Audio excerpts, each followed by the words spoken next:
इते अवांखे अहम ख़बर खां आगाह कयूं पिया। राणीपुर जे पीरन जी हवेली में तशद्दुद बाद तड़पी फौत थी वियल मासूम फातिमा फरड़ो जे क़त्ल केस में गिरफ़्तार मुख्य जवाबदार असद शाह खे खैरपुर जी दहशतगर्दी ट्रोड़ अदालत में पेश कयो वेंदो। राणीपुर जी अदालत गुज़िरियल ॾींहुं फातिमा केस में दहशतगर्दी एक्ट जा कलम लागू करे केस एटीसी मुंतकिल करे छॾियो हो। अहम ख़बर खां अवांखे आगाह करे रहिया आहियूं। राणीपुर जे पीरन जी हवेली अंदर तड़पी फौत थियण वारे मामले में मासूम फातिमा फरड़ो जे क़त्ल केस में गिरफ़्तार मुख्य जवाबदार असद शाह खे खैरपुर जी दहशतगर्दी ट्रोड़ अदालत में पेश कयो वेंदो। राणीपुर जी अदालत गुज़िरियल ॾींहुं फातिमा केस में दहशतगर्दी एक्ट जा कलम लागू करे केस एटीसी मुंतकिल करे छॾियो हो।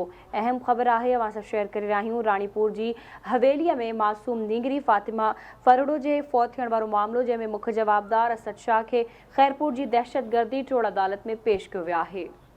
राणीपुर जी अदालत गुज़िरियल ॾींहुं फातिमा केस में दहशतगर्दी एक्ट जा कलम लागू करे केस एटीसी मुंतकिल करे छॾियो हो।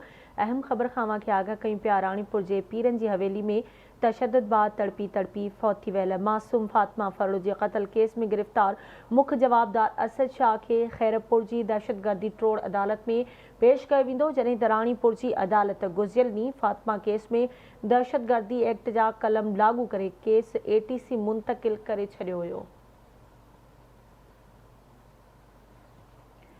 एक भेरो ॿीहर अवांखे अहम ख़बर खां आगाह करे रहिया आहियूं। राणीपुर जे पीरन जी हवेलीअ में तशद्दुद बाद तड़पी फौत थी वियल मासूम फातिमा फरड़ो जे क़त्ल केस में गिरफ़्तार मुख्य जवाबदार असद शाह खे खैरपुर जी दहशतगर्दी ट्रोड़ अदालत में पेश कयो वेंदो। राणीपुर जी अदालत गुज़िरियल ॾींहुं फातिमा केस में दहशतगर्दी एक्ट जा कलम लागू करे केस एटीसी मुंतकिल करे छॾियो हो।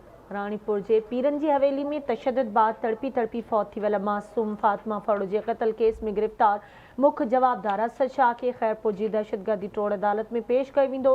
राणीपुर जी अदालत गुज़िरियल ॾींहुं फातिमा केस में दहशतगर्दी एक्ट जा कलम लागू करे केस एटीसी मुंतकिल करे छॾियो हो।